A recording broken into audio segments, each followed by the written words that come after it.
It's red, but it's not flickering. Red, not blinking. Right.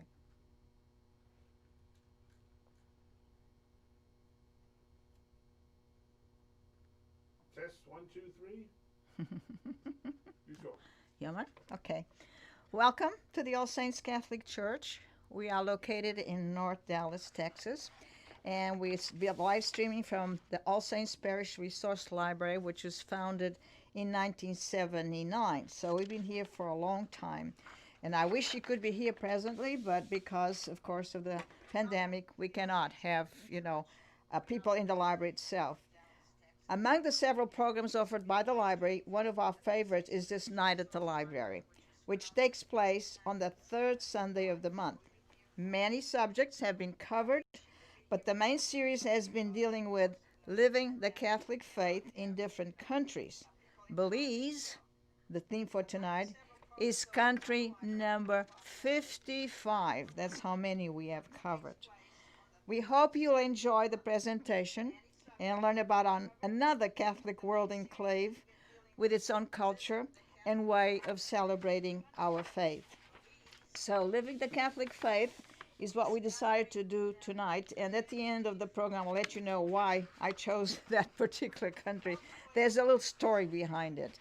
So, I normally start with a little bit of the geography. As you can tell, I have a map here that shows you where Belize, Belize is right next to Guatemala and bordering with Mexico, very close to Honduras, but actually not touching Honduras. It's a little strip, very small country, and so it's right in Central Caribbean area of the Americas. So, as far as uh, the location, it's on the northeastern coast of Central America, and Belize, of course, is bordered by northwest Mexico and then the Caribbean Sea and Guatemala. It has an area of about 8,867 square miles and the population of 408,487 people as of 2019. Its mainland is about 180 miles long and 68 miles wide, very small. It has the lowest population and population density in Central America. The country's population growth rate of 1.87% per year, as estimated in 2018, is the second highest in the region and one of the highest in the Western Hemisphere. So it is growing. So just give it time. And I don't know if it's people coming in for economy or for tourism, but it is growing. When you look at pictures of Belize, you immediately think, oh, what a paradise. And indeed, it is. Let us hope that uncaring tourists do not ruin the natural beauty of the country. I had several pictures. I don't know if Chris can show them on for you to see. And there's a great blue hole, which is very famous near Belize City. And the beaches are beautiful. The landscaping is beautiful. And you feel like, oh my goodness, I could be there and enjoy it anytime. The only problem is sometimes it's not a good time to be there because Belize, as you'll find out in a minute, is very prone to hurricanes. Okay, take a breath. The north of Belize consists mostly of flat, swampy coastal plains in places heavily forested. The south contains the low mountain range of the Maya Mountains, and the highest point in Belize is Doyle's Delight at 3,668 feet. Do you need another pause? No. Okay, Belize's rugged geography, though, has also made the country's coastline and jungle attractive to drug smugglers who use the country as a gateway to Mexico. In 2011, the United States added Belize to the list of nations considered major drug producers or transit countries for narcotics. That's a bad sign, but something that I guess not just Belize, but many countries in Central America have to deal with. So, on to the climate. As I mentioned before, you want to be there, but not in the season of the hurricanes. Belize has a tropical climate with pronounced wet and dry seasons, although there are significant variations in weather patterns by region. The dry season is shorter in the south, normally lasting from February to April. A shorter, less rainy period, known locally as the Little Dry, usually occurs in late July or August after the onset of the rainy season. Hurricanes have played key and devastating roles in the Belizean history. In 1931, an unnamed hurricane destroyed over two-thirds of the buildings in Belize City and killed more than 1,000 people. In 1955, Hurricane Janet leveled the northern town of Corozal. Only 6 years later, Hurricane Hattie struck the central coastal area of the country with winds in excess of 185 miles per hour and 13 feet storm tides.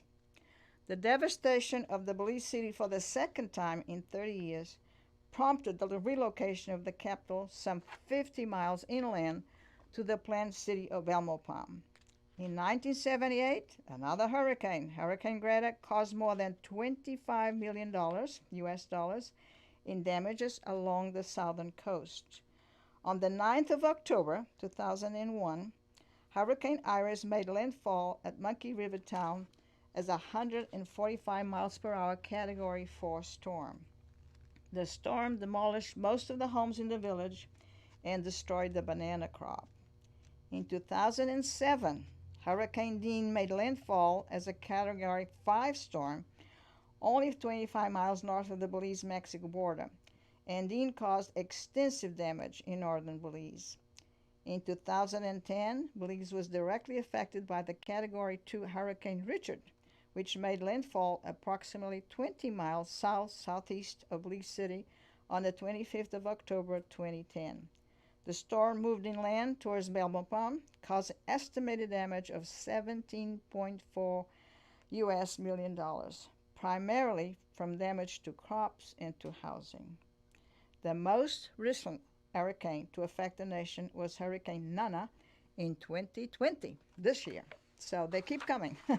Just try not to be there when they're coming.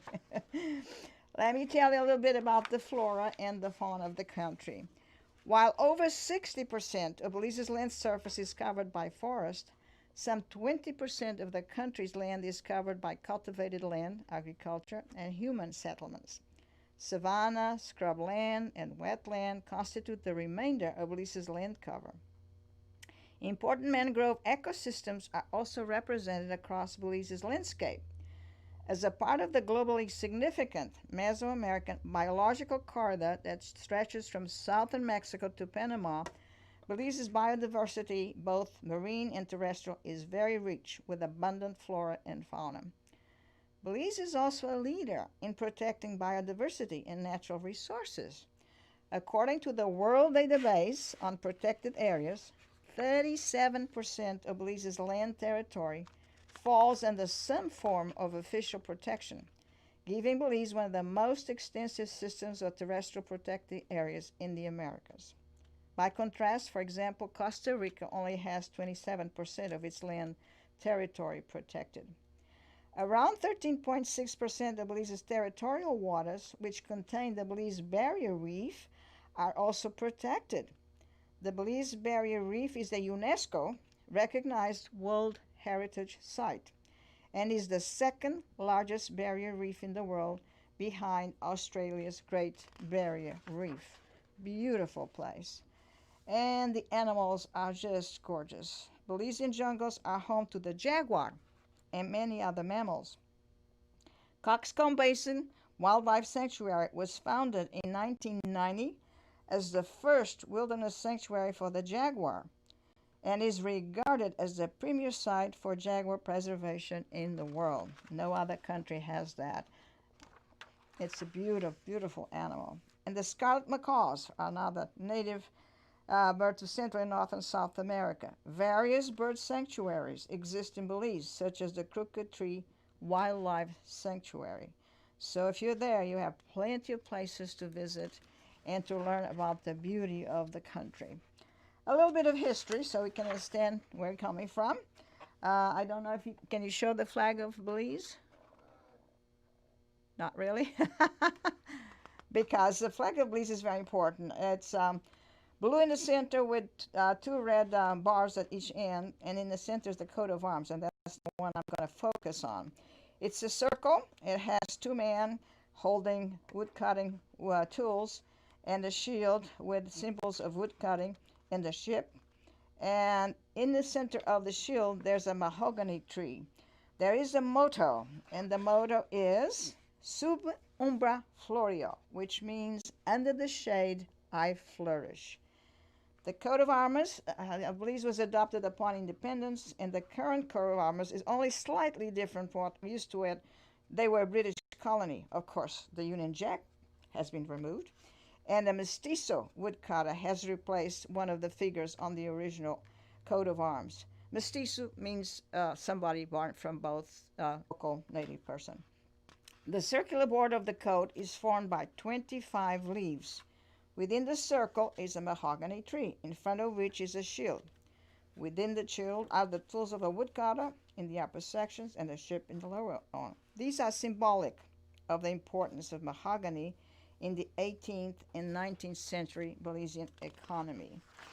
The Maya civilization emerged at least 3 millennia ago in the lowland area of the Yucatan Peninsula and the highlands to the south in the area of present-day southeastern Mexico, Belize, and Guatemala, and western Honduras. Many aspects of this culture persist in the area, despite nearly 500 years of European domination. Prior to about 2500 BC, some hunting and foraging bands settled in small farming villages. They domesticated crops such as corn, beans, squash, and chili peppers. A profusion of languages and subcultures developed within the Maya core culture. Between about 2500 BC and 250 AD, the basic institutions of Maya civilization emerged. The Maya civilization spread across the territory of present-day Belize around 1500 BC and flourished there until about AD 900. The recorded history of the middle and southern regions focused on Caracol, an urban political center that may have supported over 140,000 people. North of the Maya Mountains, the most important political center was Lamanai. In the late classic era of Maya civilization, between 600 and 1000 AD, an estimated 400,000 to 1 million people inhabit the area of present-day Belize. When Spanish explorers arrived in the 16th century, the area of present-day Belize included 3 distant Maya territories. The first one, Chetumal Province, which encompassed the area around Corozal Bay. The Zuluinicop Province, which encompassed the area between the New River and the Siban River west to Tipu. And finally, a southern territory controlled by the Manch-Chol Maya, encompassing the area between the Monkey River and the Sarstun River. A lot of Maya civilization. Can you show the picture of El Castillo in there? I did it. Another wonderful thing to do in Belize, of course, is to visit the ruins that exist from the Maya civilization. And there is one called El Castillo at Chunantunik, which means, of course, the little castle. I don't know if Chris can show you the picture. I have it on my PowerPoint, but I don't know if he can show it to you. By the way, this same presentation has been video recorded for the archives for the library. Yeah, I did that this morning. It's already cataloged. It's already ready to circulate.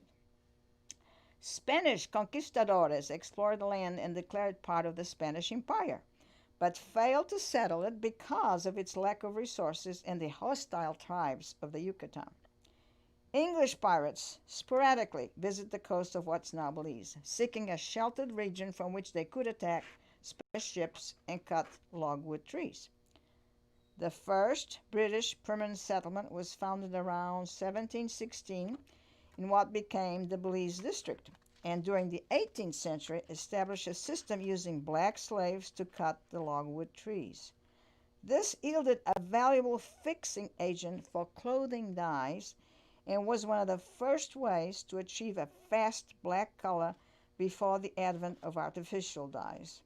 The Spanish granted the British settlers the right to occupy the area and cut logwood in exchange for their help suppressing piracy. Give and take, as always. You can help me and I'll help you. The British first appointed a superintendent over the Belize area in 1786. Before then, the British government had not recognized the settlement as a colony for fear of provoking a Spanish attack. The delayed government oversight allowed the settlers to establish their own laws and forms of government. During this period, a few successful settlers gained control of the local legislature and known as the public meeting, as well as most of the settlement's land and in the timber and the wood that was available. Throughout the 18th century, the Spanish attacked Belize every time war broke out with Britain. The Battle of St. George Kai was the last of such military engagements. In 1798, between a Spanish fleet and a small force of baymen and their slaves. From the 3rd to the 5th of September, the Spaniards tried to force their way through Montego Cay Shoal, but were blocked by the defenders. Spain's last attempt occurred on the 10th of September when the baymen repelled the Spanish fleet in a short engagement with no known casualties on either side. The anniversary of this battle has been declared a national holiday in Belize, and it's celebrated to commemorate the first Belizeans and the defense of their territory. First Belizeans and the defense of their territory. We're very proud of it. Belize became a British colony in 1840, known, as most people would remember, as British Honduras, and the Crown Colony in 1862. Under a new constitution, Britain granted British Honduras self-government in 1964. On the 1st of June, 1973, British Honduras was officially renamed Belize. Independence was achieved from the United Kingdom on the 21st of September, 1981. So it's not that old a republic. Now, interesting, something I didn't know and I found very strange. Throughout Belize's history, Guatemala has claimed sovereignty over all or part of Belizean territory. This claim is occasionally reflected in maps drawn by Guatemala's government showing Belize as Guatemala's 23rd department. The Guatemalan territorial claim involves approximately 53% of Belize's mainland, which includes significant portions of 4 districts: Belize, Cayo, Stand Creek, and Toledo. Roughly 43% of the country's population, let's say 154,000, almost 150,000 Belizeans, reside in this region. As of 2020, the border dispute with Guatemala remains unresolved and contentious. Guatemala's claim to Belizean territory rests in part on a clause number 7, of the Anglo-Guatemalan Treaty of 1859, which obligated the British to build a road between Belize City and Guatemala. It never happened. Britain never came through. So at various times, the issue has required mediation by the United Kingdom, Caribbean Community Heads of Government, the Organization of American States, Mexico, and even the United States. However, on April 15, 2018, Guatemala's government held a referendum to determine if the country should take its territorial claim on Belize to the International Court of Justice, ICJ for short. So they wanted to go to the International Court of Justice to settle the long-standing issue. Guatemalans, of course, voted 95% yes on the matter. A similar referendum was to be held in Belize on April 10, 2018, but a court ruling led to its postponement. The referendum was held on May 8, 2019, and 55.4% of voters opted to send the matter to the court. It still is not resolved, and we're in 2020. So the issue is still there, very alive. As far as language and culture, a little bit of that. Belize has a diverse society that's composed of many cultures and languages that reflect its rich history. English is the official language of Belize, while Belizean Creole is the most widely spoken national language, being the native language of over a third of the population. Over half the population is multilingual, with Spanish being the second most common spoken language. It's known for its September celebration. So I didn't know that, but it's kind of funny that I decided to do this program in September. Apparently they're having all kinds of celebrations this month. And of course, its extensive area reef coral is reef's a very, very attractive thing for tourists. And punta music. Punta is a dance and music originated by the Garifuna people with African and Arawak elements. Punta is the best known dance of the Garifunas. Punta is also known as Banguiti in Nicaragua, but it's most prevalent. I had a precious picture of Mayan children. Can you use that one? Got it covered. Is it coming? It's a boy and a girl with very typical facial features of the Mayan people, especially the boy. Precious smiles. So a lot of Mayans still influence. As far as economy, it's interesting.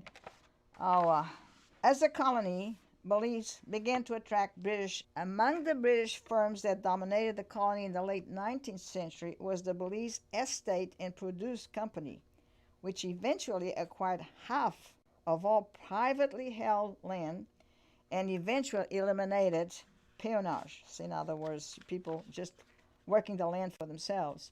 Belize Estate's influence accounts in part for the colony's reliance on the mahogany trade throughout the rest of the 19th century and the first half of the 20th century.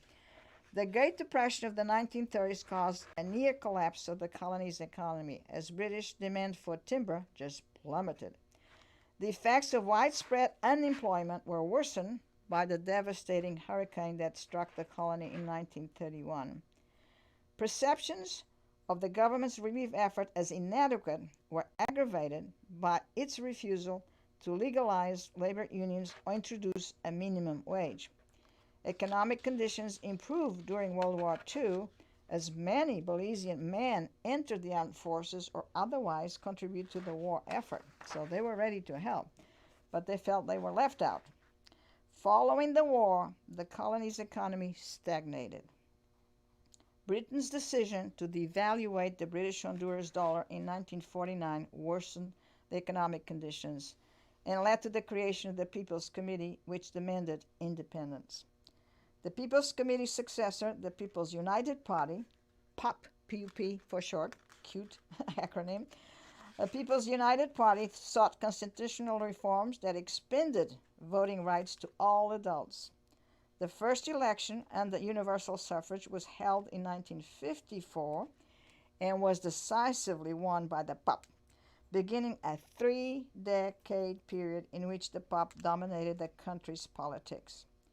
Pro-independence activist George Cadell Price became POP's leader in 1956 and the effective head of government in 1961, a post that he would hold under various titles until 1984.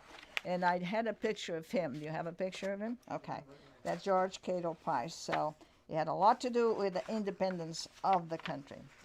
Belize has a small, mostly private enterprise economy that's based primarily on agriculture, agro-based industry, and merchandising, with tourism and construction recently assuming greater importance. The country is also a producer of industrial minerals, crude oil, and petroleum. In agriculture, sugar, like in colonial times, remains the chief crop, accounting for nearly half of the exports, while the banana industry is the largest employer. And finally, let's look at the religion and the Catholic Church in Belize, which astonished me. Such a tiny country, unbelievable. The tremendous presence of the Catholic Church in it.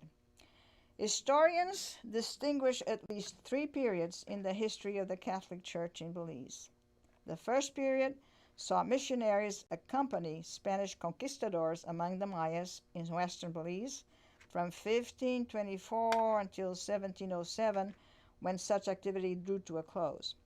A century later, separate incursions into the central, southern, and northern parts of the territory led to the first permanent residency of the Jesuits in Belize in 1851.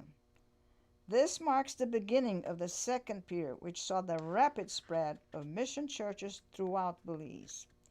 The third period began with the appointment of the first native bishop, thus handing over to the natives diocesan clergy administration of the Roman Catholic Diocese of Belize City, Belmopan.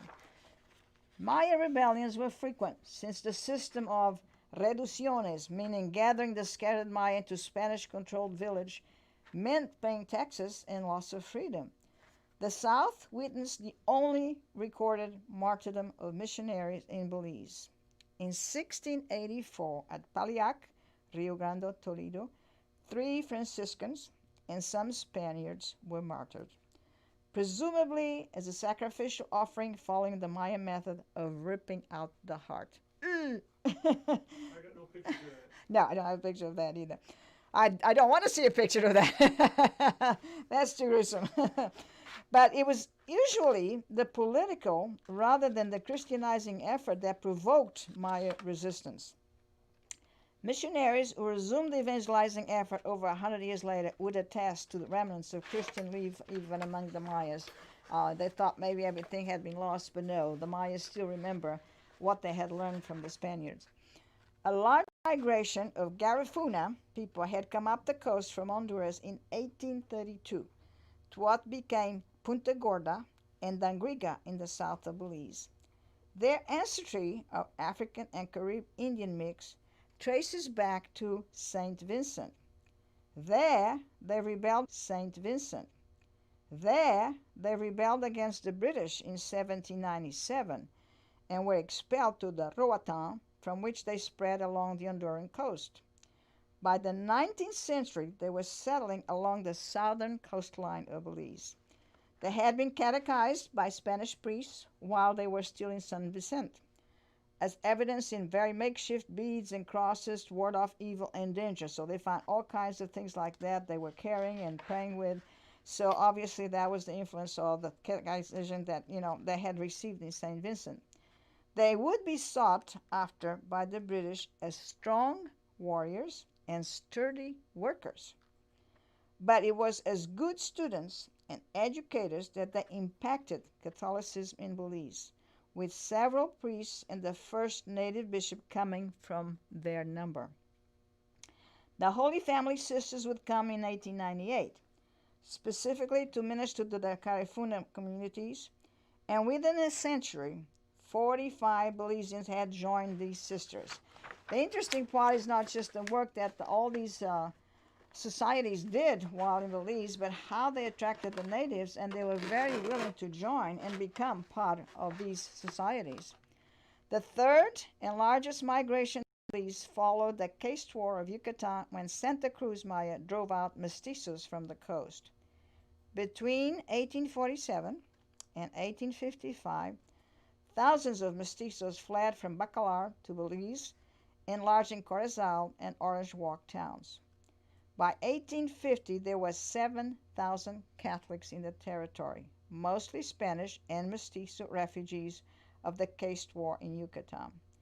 These mestizos also settled alongside the Caichi Maya in the northern forests, with gradual movement down the western high ground above the coastal swamps. In the west, the township of Banco Viejo del Carmen was followed after some years by El Cayo, whose population grew from the timber industry that had moved west along the Belize River.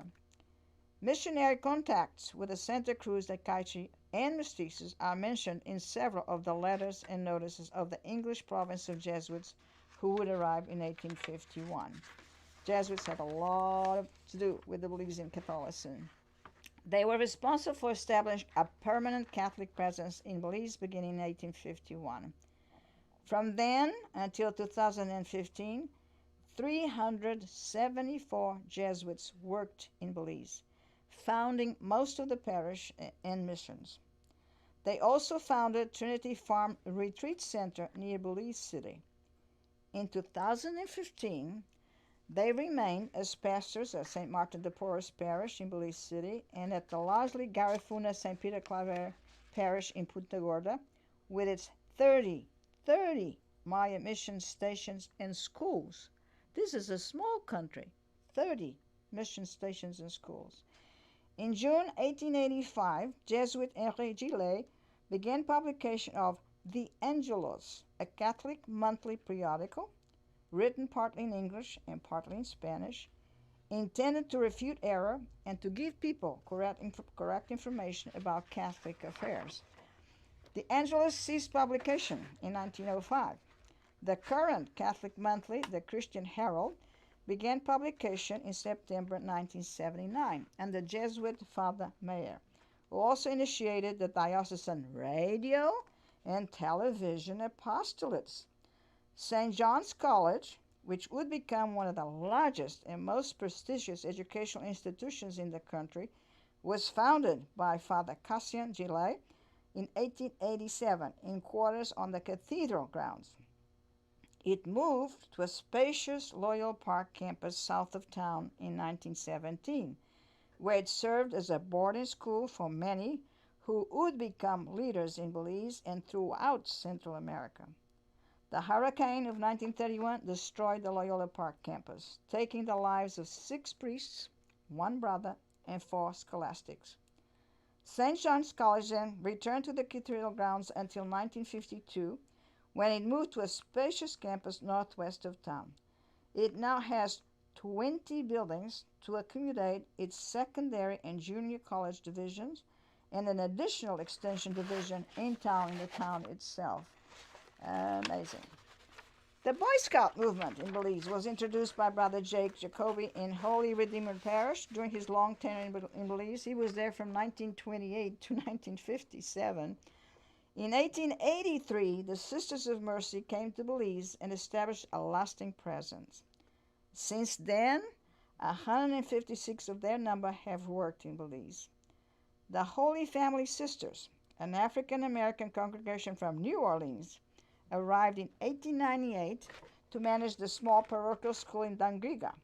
By 2000, 95 had served in Belize, of whom 19 were native Belizeans that had joined the Holy Family Sisters. Arriving in 1913, the Palatines established convents in Banquan Viejo and Corozal, and later throughout Belize. By 2001, 162 had served in Belize, of whom 69 were native Belizeans. In 1975, the Sisters of Charity of Nazareth were called to assist the Sacred Heart Parish Dangriga, and then to foster lay ministry in the spirit of renewal in the Catholic Church. From 1975 to 2014, 22 had worked in Belize, of whom 4 were native Belizeans. Madrecitas, Our Lady of the Light. Another order came in 1975, 4 at a time from Mexico, and began realizing their charisma of evangelizing in remote villages, first in Orange Walk District, then also in Corozal District. In 1979, they opened a convent in San Juan Village, Corozal. By 2000, 22 had worked in Belize, of whom 11 were natives. The Guadalupana Sisters from Merida, Yucatan, worked in lay ministry at St. Francis Xavier Parish in Corozal during the 1970s and early 1980s. From 1985 to 1994, 6 sisters of the Dominican Order from Springfield, Kentucky, also served in Belize. The Society of Our Lady of the Most Holy Trinity includes both lay and religious men and women. Its mission to Belize began in the late 1960s in Banco Viejo in the areas of health care and pastoring. This expanded into managing schools and teaching at the secondary level. Then in 1976, Deacon Cal Cathers of SOLT, the Society of Our Lady of the Most Holy Trinity, founded BRC Printing Limited. This was to print primarily reading and math textbooks for schools. In 1990, the same society founded Mount Carmel High School in Banqui, staffed largely by foreign volunteers, and also opened the Divine Mercy Church in Belize City. In 1998, John Mahevka of the same society founded a Catholic bookstore and radio station in Banqui. In 2005, he built a media center and a radio station in Belize City, and in 2010, he powered FM Catholic Youth Radio that began broadcasting, to which was added Radio Guadalupe Catholic radio station in 2013. By 2014, 20 members of this society had served in Belize for extended periods of time. In 1971, the Benedict monks from Subiac Abbey, Arkansas, established a monastery near Santa Elena, Belize. By 1999, 23 Benedictines had served in Belize, but the monastery was then closed for lack of numbers. The fine buildings and property were donated to the diocese and in 2013 reopened as St. Benedict Diocesan Seminary. The Viatorians came to Xavier Parish in Corazon in 1998. They organized teacher training workshops, especially for catechists. They assumed responsibility for expanded the high school in Chunox, Curacao District, enlarging its departments in agriculture, science, computers, and home economics. After much consultation, they implemented a pastoral plan that would unify the parish with its many, many missions. In May 2012, Father Christopher Glancy, who had guided Xavier Parish in Corazon through much of its renewal, was called to the episcopacy to assist Bishop Dark M. Wright, whose eyesight was failing. In 2014, after supplying 11 members for its work in Belize and realizing one Belizean member's ordination, they no longer could supply men and withdrew from Belize. Coming in 1986, 15 Colombans served at St. Ignatius, St. Vianney, and Lakeville around Belize City, as well as in Dangriga, leaving in 1999. 4 clericians also served in Dangriga between 2002 and 2014. These are a lot of missionary groups and a lot of influence, from their work in Belize. I have a chart, I don't know if you can show it, giving the statistics. On one side, the religion, on the other side, the percentage that exists in Belize as of 2010. Christian, 74.3. Roman Catholic, 40.4. Total Protestant, 31.8. Anglican, 4.6. Baptist, 3.6. Mennonite, 3.8. Methodist, 2.9. Nazarene, 2.8. Pentecostal, 8.5. Seventh-day Adventist, 5.5. Salvation Army, 0.1. Jehovah's Witnesses, 1.7. Mormon, 0.4. No religious affiliation, 15.6. Total other, 9.6. And of those, 0.3 are Buddhists, 0.2 Hindu, 0.2 Muslim, and 8.9 other. At the moment, as far as we know, there are 150,000 Catholics in Belize. So the Catholic presence in Belize is astonishing. Not only many Catholic churches can be found throughout the small country, but most of them are very active and updated with the latest technology, including websites that you can visit. So if you go on the internet and look up the churches, almost all of them have a website that you can visit and find out about what they do. I also had a map of where the churches were. Can you show that? There's several of them near the coast and, of course, on the north and south side and on the inner side next to Guatemala. And actually, the map itself doesn't show all of them. It only shows the most important ones, the most famous ones. St. Francis Xavier, San Pedro, Divine Mercy, Our Lady of Guadalupe, Sacred Heart, Holy Family, St. Peter Claver, and others. I also had a picture that was shown in my poster of the Sacred Heart Catholic Church in Dangriga. Now, a typical Belize church is small. It's normally just a room, and they have a guitar or an organ. They don't have that much inside the church. But there are cathedrals too. There is a Holy Redeemer Cathedral in Belize City. Do you have a picture of that? And you got that. So, if you have a chance to visit Belize, enjoy the beautiful natural paradise, and rest assured that you will find a Roman Catholic church nearby wherever you go. I do have actually the full list of all the churches. I think I counted 1, 2, 3, 4, 5, 6, 7, 8, 9, 10, 11, 12, 13, 14, 15, 16, 17, 18, 19 different Catholic churches in Belize. I hope to go there someday. I was not born there. I've not been there. And I'll tell you now the story why I decided to do this program. Even though I didn't know September was such an important month for the Belize country. What happened was I wanted to do the program back in the spring. A gentleman in the area who's not a parishioner but knows about our parish, very familiar with it, approached me and said that he had this beautiful relic from Belize, a Christ crucified with real hair that his family owned because they owned land in Belize, and only one other parish had seen it. So he wanted to show it and have more people get acquainted with it. And I said, wow, wonderful. We can display it in our display case at the same time that we have a program about Belize. Well, when our Safe Environment program asked him for a letter of recommendation from his pastor in another church, he was very offended. He was very incensed, very, very upset about it. He said, no, I don't need to, give you any letter, da, da, da, da. So he decided not to bring the relic. I never saw it. We never displayed it. And he said he didn't want to have anything to do with the program about Belize. That's too bad. But I had already made up my mind. I wanted to do it, and I wanted to share it with you. And I'm amazed how much I learned. This is what these programs are so important, that we learn so much about the different ways in which the Catholic Church has developed and is being lived, in different parts of the country. I mentioned this is number 55. We covered countries from Europe, from Africa, from America, even Russia, you name it. And there's still a lot more that I want to cover. Another side program possibly is one of our parishioners is very interested in helping me put together an ebook collecting all the different countries we have covered and a little bit of the history and one of the special or preferred recipes. When we have our library, night of the library here in the lounge, I normally serve a meal made with food from that country. I wish I could do that. I can't do that now. I do have a Belize dinner for me and Chris tonight, but I cannot serve to everybody.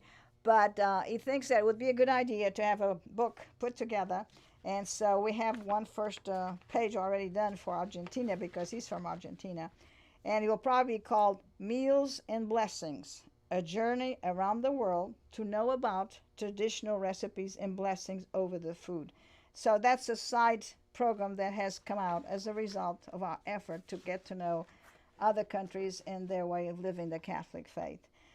We will continue to do our Night at the Library program, live streaming, because we still cannot open the library to the public. The next one in October the 18th, will be a different theme. It'll be Theology of the Body, presented by our own parishioner, Joanna Brunat. As of November, I have our own deacon, Mark Venicaza, very committed. He's very excited about talking about living with Thanksgiving, since it's the month of Thanksgiving. But, the necessary attitude that we should have of gratefulness to God for all of our gifts and all of our blessings. Then in December, I'm having another parishioner who's a very well-known scholar of the scriptures, Dorothy Janitas. She's going to do something about Christmas, and I'll prepare for Christmas. We may move that one up 1 week so that we give people more a chance to get ready for Christmas. So instead of having it on the third Sunday, which I think is the 20th of December, we probably move it up to the 13th. And she's very excited about doing that as well. And today, I sent an email message to our deacon, Dennis Simon, and put a little flea in his ear and said, would you like to do the Night at the Library in January? One of his big themes is servant leadership. And I thought that would be a very, very good thing to talk about as we start a new year in 2021. So he hasn't answered yet, but hopefully that will be another program that we'll have. So keep tuned. And keep looking at our website, because all of these programs will be announced there with the dates, with the time. And, of course, they're being live streamed in very different channels. So you can see them tonight or whenever they take place. Or you can also replay them later if you cannot attend at the time when the live streaming is going on. So thank you so much for your attention. And I hope you enjoyed the program. And I hope we learn quite a bit about Belize. British Honduras in the old days, but Belize today. And like I said, I love to travel, and I hope someday I'll make a trip to Belize, and I hope you can do too. Thank you. Good night.